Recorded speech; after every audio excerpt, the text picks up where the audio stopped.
I spent a night in a serial killer's murder cellar. I will regret it for the rest of my life. My name is Clyde, and a few decades ago my town was plagued by the horrors of a now infamous serial killer, whose name I'm now too afraid to mention. From this point on, I'll refer to him only as X. X is still a well-known legend here in my hometown, as many of his murders occurred in or around my local community. Regretfully, I had the bright idea of spending the night at the property where he is believed to have murdered many of his victims. Chances are most people would know who X is, or have at least heard his name. I'll give you a quick rundown. X was one of the most notorious serial killers in modern times. He admitted to killing at least 33 women across the country, but it is suspected that his actual body count is 80 or more. In my hometown alone, X admitted to 12 murders. Local police records that have since been released show that he may have committed as many as 17 local murders. After a long reign of murder and terror, X finally met his fate at the electric chair. Now back to me. I've started a YouTube channel that I am trying to grow. Seeing as X was a pretty high-profile name, I thought that making a Halloween special vlog of a full night's stay at X's murder cellar would garner thousands of clicks and subscriptions. I will regret this decision for the rest of my life. Many locals around my hometown and surrounding cities have at least visited the property as teenagers. Despite efforts to keep the address under wraps, the location of the property is widely known. Although X himself actually lived elsewhere in the city, in a small apartment that is still inhabited, the local urban legend has it that his killings took place at his small shack of a cabin. The property is located just past the entrance of a beautiful forested canyon. My research shows that the cabin has since been demolished, but the cellar and its entrance are still standing.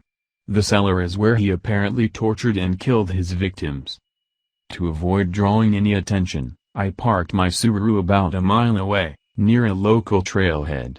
After making sure that nobody was watching, I took a turn off trail and into the woods, stepping off towards my true destination. It's truly beautiful in that canyon. I watched the sunset peeking through the orange and yellow fall leaves. It was quiet too, I could barely hear the gentle whoosh of passing cars on the nearby road. The only other audible sound was the rustling of the leaves in the cool autumn breeze. It's hard to understand how anybody could have any violent intentions while standing in this peaceful forest of solitude.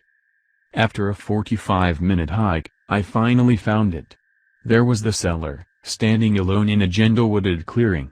It was painted white, with a red pentagram spray painted on the outside. The wooden door had a thick padlock on it, but there was a large hole in the middle as if someone had smashed through it. Next to it, you could see the foundation outlining the small shack of a cabin that once stood there.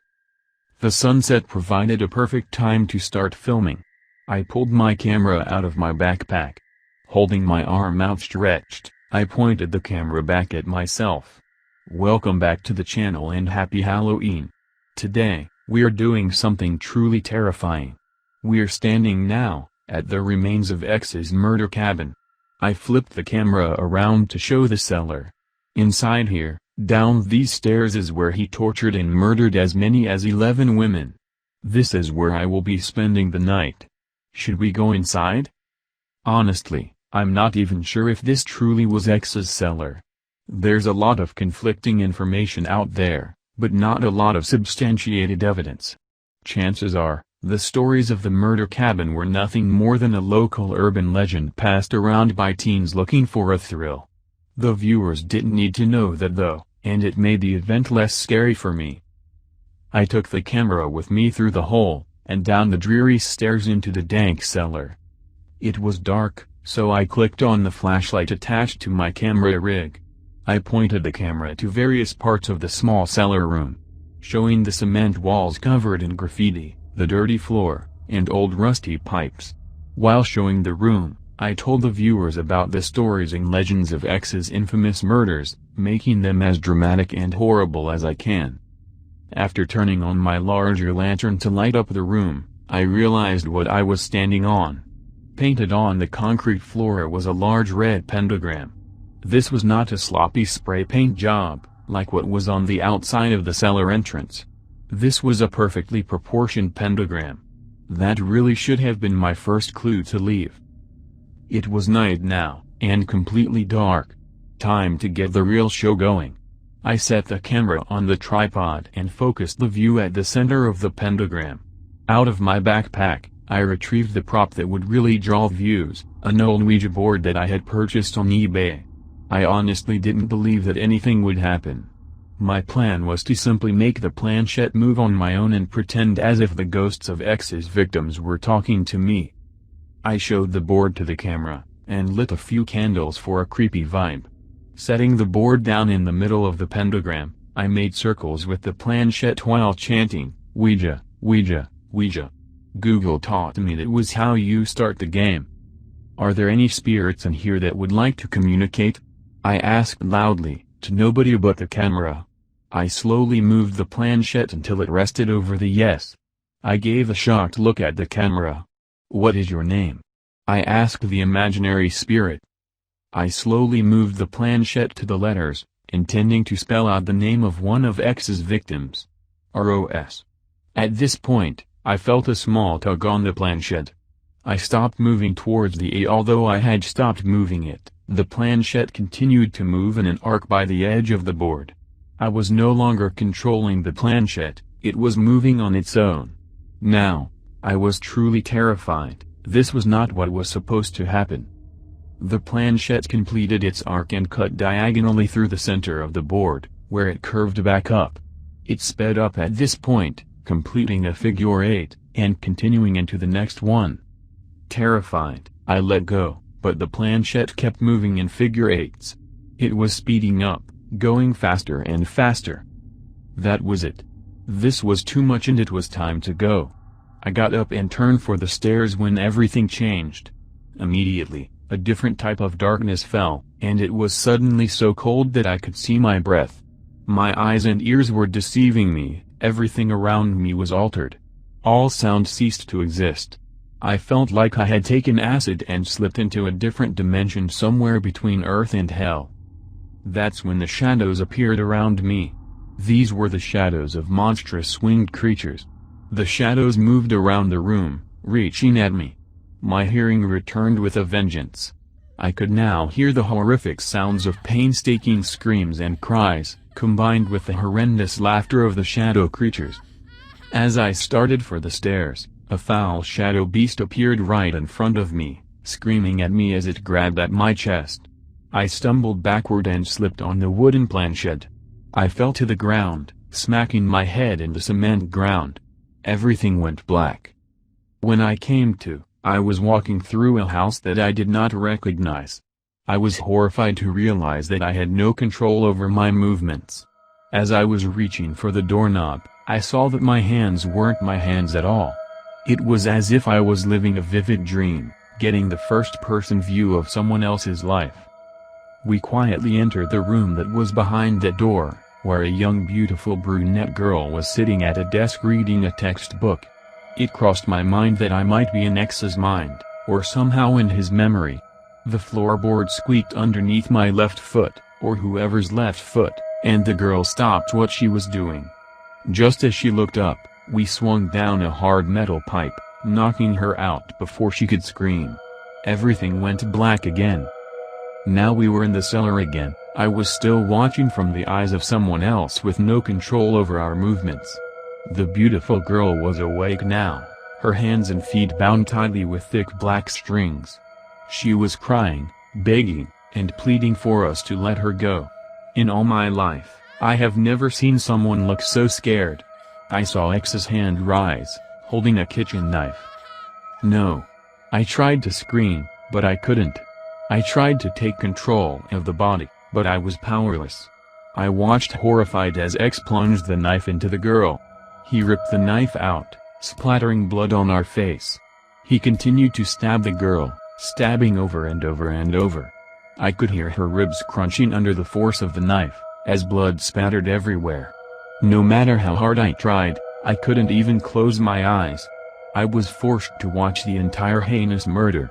Finally, just after she took her final gurgled breath, everything went black again. I woke up on the cellar floor, as the sunlight was trickling back and through the hole in the cellar door. My head pounded from the fall. I sat up, recalling that awful dream. It was relieving to be in my own head again. I remembered the events with the shadow creatures, and I thought that possibly the ghost of X had shown me one of his kills through my dream. Disgruntled, I sat up and realized that my shoes weren't on. Also, I was wet. Everything was wet as if I had been sleeping in a puddle. As I looked down, I realized that I had indeed been laying in a puddle of blood. Horrified, I realized that I was covered in blood. My hands were coated in partially dry blood, and my clothes were covered in it. Panicked, I stood up to look down at the bloody mess. On the ground was the girl from the dream. She was pale, cold, bloody, and dead. I gazed at the once beautiful and lively girl, now covered in blood and stab wounds. "No!" I screamed out loud. I dropped to my knees and checked her pulse as if there were some chance she was still alive. Needless to say, there was no pulse. I hurried over on the camera, still on the tripod. The battery was dead. I fumbled through my backpack in a hurried panic. At the bottom, I found the extra battery and inserted it into the camera. Hopefully, I at least caught the true killer on camera. I played the video. What I saw wasn't X, nor was it a serial killer or shadow creature. The horrifying footage showed me, dragging the helpless girl down the stairs of the cellar. It showed me, as I used my shoelaces to bind the girl's hands and feet. I watched the video which showed myself, lifting the knife and stabbing the girl while she cried, screamed, and pleaded. My hands started to shake, and my legs felt as though they would give out. Every portion of me wanted to collapse, but I had to get out of there. I grabbed my camera and backpack and ran to the exit. I stopped and looked back, one more time to the girl. "I'm so sorry," I told her through my tears. Then I turned and ran back to my car. After I got home, I removed my bloody clothes and stuffed them in a black garbage bag. Even my socks and underwear were soaked. I hurried to the shower and began vigorously scrubbing the blood off my body with hard brushes and even steel wool. The puddle of blood I had been laying in had soaked through my clothing and covered me completely, covering every part of my body in blood. After I finally felt comfortable and clean, I went and sat by my bedroom window to think clearly. I needed to try to relax as much as I possibly could so I could process the events of my horrifying night. Although I didn't know if I would ever be able to cope with the fact that I had murdered a girl, even though I didn't have any control. I don't deserve to go to jail for this though, so I knew I had to cover my tracks, as much as the thought of going back that cellar terrified me. After nightfall, I drove back to the same trailhead, but parked with the back of my car right beside the woodline. I had covered the trunk space in plastic and 50-gallon garbage bags. My backpack now contained duct tape and 2 gallons of bleach. The plan was simple. Get in, bleach the body and knife, bag the body, and dispose of her in a random dumpster. No body, no DNA, no murder charge. I reluctantly, but discreetly, followed my same path to the cellar. The woods did not provide the same sense of serenity as it previously had. Now, instead of peace, I felt panic and dread that made me jump at every last sound. I looked around, paranoid and suspicious of everything. Finally, I was almost at the property. As the entrance came into view, I wanted to throw up just thinking about what I was about to do. After looking around once again to make sure I was alone, I made a quiet but quick run to the entrance. Just as I was ready to make my entrance, I realized the hole in the wooden door wasn't there anymore. In fact, the door wasn't even wood, it was solid metal. I clawed around looking for a way to open the door, but there was no handle or lock. In fact, the metal door was welded shut on all 4 sides. I took a step back to realize that the cellar looked completely different than it had yesterday.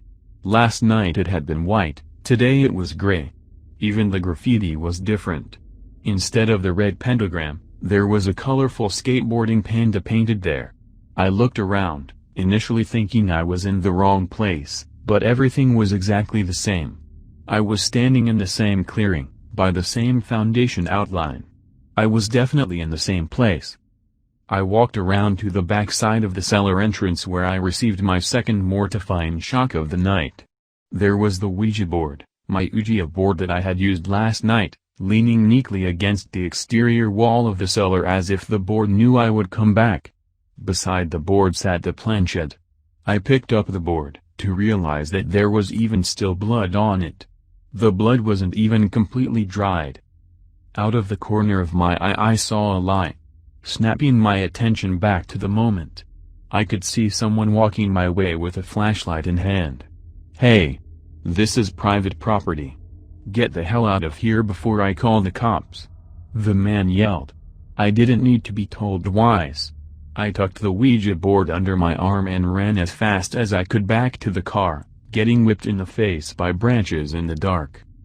I'm home now, and trying to think as rationally as possible in my current emotional state. I've done my research, and that infamous cellar was actually welded shut years ago. So what the hell happened to me? I've reviewed the footage, which clearly shows me murdering the girl. The footage even showed the correct outside surroundings woods. I've even compared it to existing pictures of the property. It's the same, but how was there a different door last night? The worst part is that the local news has now broken of a missing girl, who appears to have been abducted. I've seen the pictures, and I know that it's the girl that X had murdered, or apparently that I had murdered. Here in my bedroom sits all of my evidence. A bag of bloody clothes, a bloody Ouija board, and most importantly a memory card containing the footage of me murdering the girl. Everything I need to know that it really happened, and everything a jury would need to give me the death sentence. I know that, although it was my physical self that committed the murder, I didn't do it. I had no control. It was as if the evil spirit of X himself had possessed my body, and I was forced to view the crime from a first-person perspective. The police won't see it that way, of course. I'm stuck with two options. I can either destroy all of this evidence and try to carry on with my life, or take all the evidence to the police and turn myself in hoping a jury rules me insane. Part of me believes that I ought to be in a mental institution anyways. Clearly I'm not well, and I'm terrified to go to sleep. What if X takes me again and I kill someone else? I'm going to take some time to make my decision, but I'm writing this account to tell the truth of what happened in the instance that I do end up being arrested. I understand that it's hard to believe. I just hope my family and friends do believe me. Thanks for watching. Don't forget to subscribe our channel.